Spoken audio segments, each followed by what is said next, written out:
For today's range test, I have two very different sort of Tesla competitors. We have the Porsche Taycan 4S, which is Porsche's long-range performance EV. This one was originally EPA rated for 203 miles of range, but they've since bumped that up to 227, so we'll logically call this one rated for 227 miles. And this Ford Mustang Mach-E is rated for theoretically 270 miles of EPA range, but as you've seen in other videos, I have managed to get a little bit more range out of this one here. And that's because both Porsche and Ford have elected to voluntarily derate their vehicles as far as their EPA range, and they're also using a less aggressive EPA calculation. So let's just get these out on the road and see which one goes a little bit longer and see which one gets closest to its EPA range.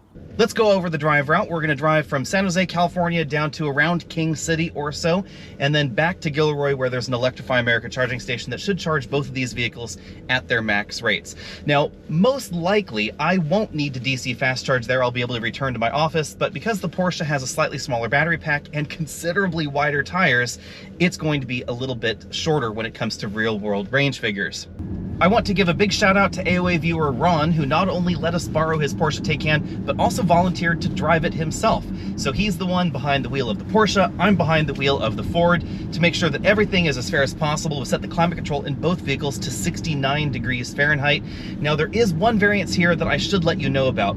Ron drove from home to an Electrify America charging station, topped off, and then came to my office, topped off again there. So his battery pack is probably warmer than mine is, and at the moment it's 45 degrees Fahrenheit outside. Now it's supposed to reach a high of about 65 degrees Fahrenheit today, so both battery packs should be in their sweet spot after a while of driving, but definitely keep in mind that mine is going to be using some energy to warm the battery pack, at least initially, because this battery was sitting overnight 100% full just in preparation for this video. Also keep in mind that the Porsche Taycan has a heat pump, so it's going to be much more efficient at heating the cabin and keeping that cabin at near 70 degrees. For this test, the speed limits will range between 65 and 70 miles an hour, and to be as realistic as possible, we're going to be setting the cruise control to 5 miles an hour over the speed and attempting to maintain that just as evenly as possible.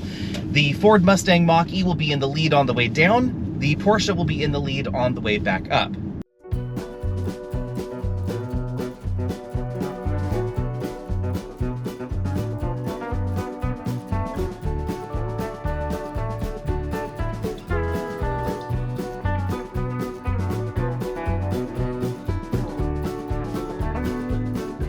I know a lot of folks have asked me about trying to swap these vehicles out a little bit more frequently in range tests like this.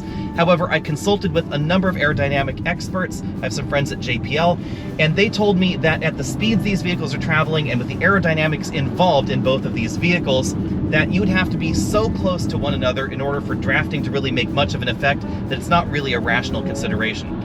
One odd thing about the Taycan and the Mach-E is that both Ford and Porsche have decided to be really pessimistic about the ranges of these vehicles. My battery is completely full, and I have been able to get 290 miles of range out of this battery pack, but the range indicator on the dashboard says 203 miles of range. We've now driven 63 miles from the beginning, and I have just driven through Salinas, California. My battery is now at 80%. Interestingly enough, the Porsche Taycan's battery is right around 80% as well.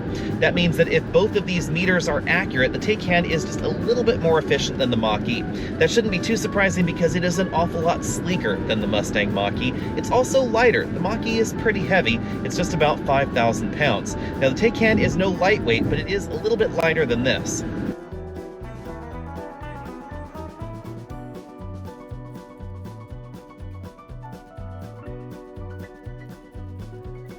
While we roll through the time-lapse footage, let's talk about the drive route. I decided to make this drive route a little bit different than my last test with the Mach-E. Be sure and let me know down there in the comment section what you think about this.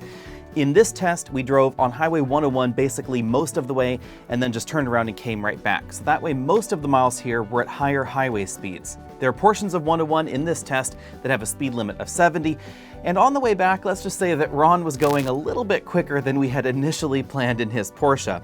That appears to give the Porsche a bit of an advantage due to its slipperier profile, but we'll get back to that in a bit. This route is a little bit longer, 256 miles, than the route that we did in the Mustang Mach-E versus the Model Y, and there's less of an elevation change, just 581 feet in this test. Now let's talk a bit more about the conditions of the test. We had the climate control again set to the same temperature in both vehicles, automatic climate control on. The tires were both inflated to factory PSI ratings in both of these vehicles. The Mustang Mach-E had about 1,100 miles on the clock at the time that we were doing this test. The Taycan was a bit more at 7,700 miles on its odometer. Big thing to keep in mind is the Taycan's tires are much wider. 245 45 R20s up front, 285 40 R20s in the back in this model. The Mustang Mach-E has 225 with tires all the way around, so the tires are pretty darn wide in the Porsche. That is what makes the Porsche's efficiency numbers really so impressive, is that it gets actually a little bit better efficiency ratings overall than we find in the all-wheel drive Mach-E, even though the battery pack is about the same size and the tires are considerably larger. Let's talk about the batteries here. In the Taycan, we have a 93.4 kilowatt-hour battery. 83.7 kilowatt hours of that battery is usable. The Mach-E has a larger battery, 98.8 kilowatt hours, and 88 kilowatt hours of that battery pack is usable. So really the difference here is just about 4 kilowatt hours usable.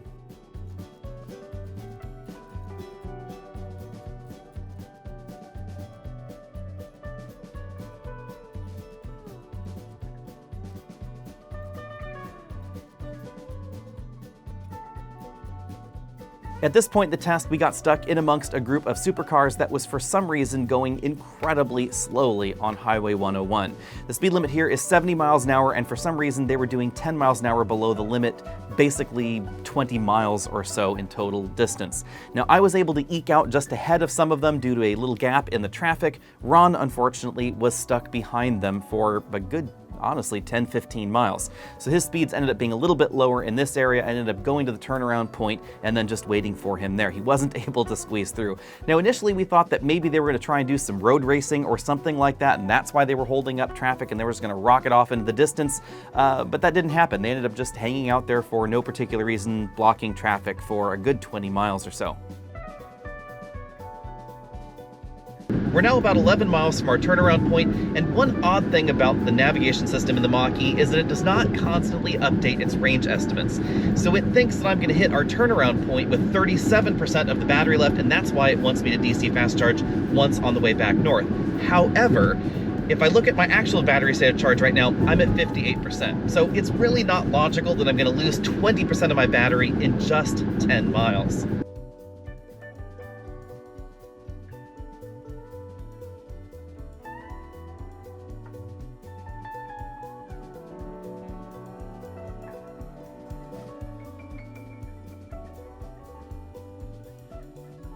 Curb weight has been a little bit difficult to nail down in the Mustang Mach-E. Some reports have put it over 4,900 pounds, but I was finally able to get someone at Ford to send me an official weight rating as of the time we're publishing this video today, and the Mach-E in my configuration was 4,838 pounds, so actually a little bit lighter than I had assumed earlier in this video.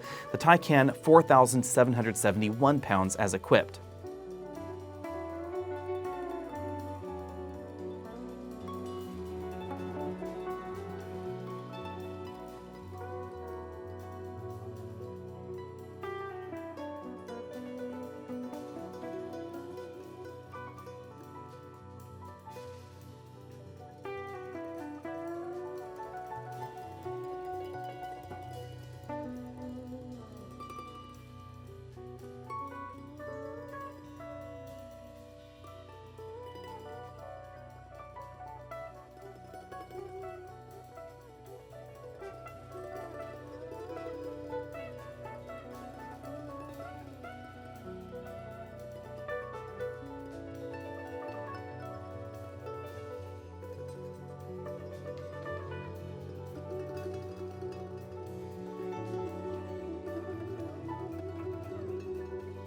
We've now come almost full circle. We're here at the Electrify America station in Gilroy, California. The Taycan beat this challenge at 19% battery. Did I get that right? 19%, there we go, yes, 19%. The Mach-E at 14%. Interestingly enough, the two are very, very close together. It looks like the Mach-E used a little bit of energy initially to try and heat the battery up because we did start on a slightly chilly morning for Northern California here. Not as cold, obviously, as things are back east. But the Taycan also consumed some battery because it preheated its battery on its way here to the Electrify America station, so that way it can start sucking down electrons about 100 kilowatts faster than the Mach-E.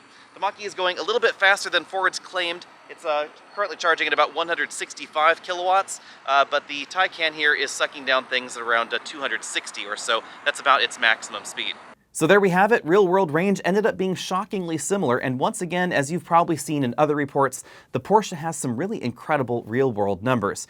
We ended up at the charging location. We both could have made it back to the office, but we decided to grab lunch at the charging location. The Mach-E had 14% battery left. The Taycan had 19% battery left, so even though the battery is a little bit smaller in the Porsche, it actually had a bit more battery left. On the way back, Ron was not exactly sticking to the plan of just 4 or 5 miles an hour over, so the higher speeds, I think, definitely gave the Porsche an advantage here. But as you can see, definitely surprising range numbers for that Porsche, even though it does have wide tires and it is incredibly quick. Be sure and let me know what you think about this down there in the comment section. If everybody is truly against this drive route, then I will challenge Ron to a rematch on the original drive route of 244 miles and a bit more country lane driving. Speaking of drive routes, be sure and stay tuned because I will shortly have a Mustang Mach-E versus Chevy Bolt range test here on the channel using the same drive route that we tested the Model Y on. So be sure and stay tuned for that. And if you have an EV that you want to pit against the Model Y and you live in the San Francisco Bay Area and you can meet me at my office in San Jose, then you are welcome to reach out to us at itsaconspiracy@alexonautos.com, and we will get back to you just as soon as we possibly can, arrange a date, and then we'll do basically the same test with your EV. So be sure to reach out. The email address is down there at the bottom of your screen, and I'll see all of you later.